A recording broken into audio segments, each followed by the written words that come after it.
Chapter 6. Of the joy of a good conscience.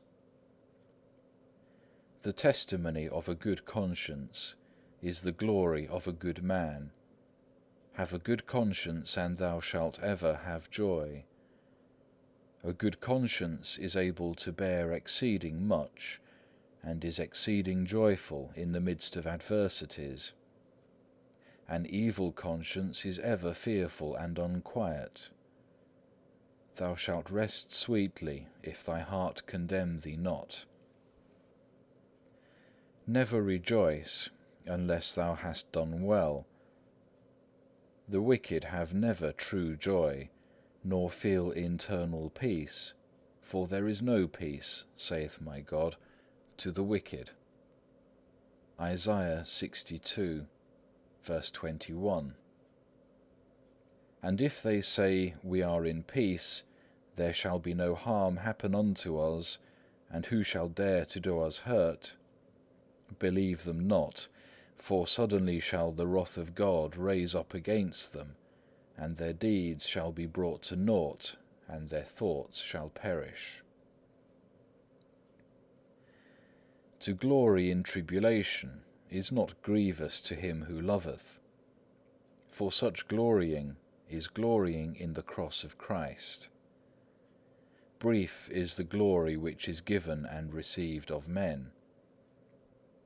Sadness always goeth hand in hand with the glory of the world. The glory of the good is in their conscience, and not in the report of men. The joy of the upright is from God and in God, and their joy is in the truth.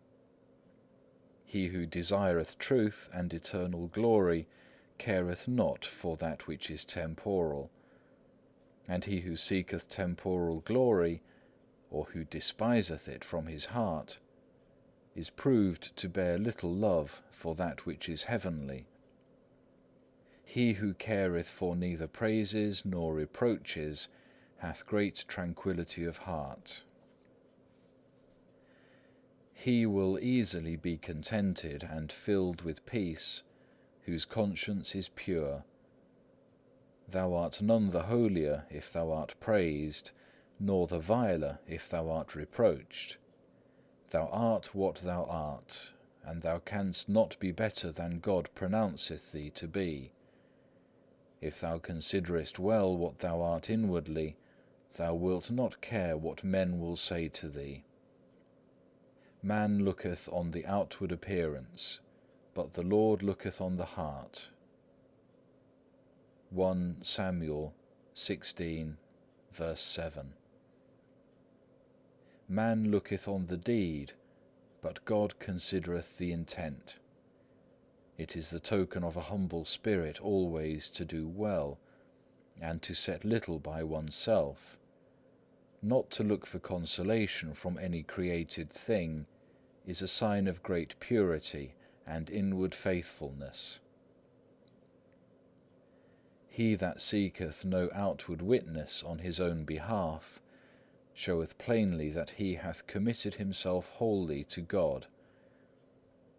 For not he that commendeth himself is approved, as St. Paul saith, but whom the Lord commendeth. 2 Corinthians 10, verse 18.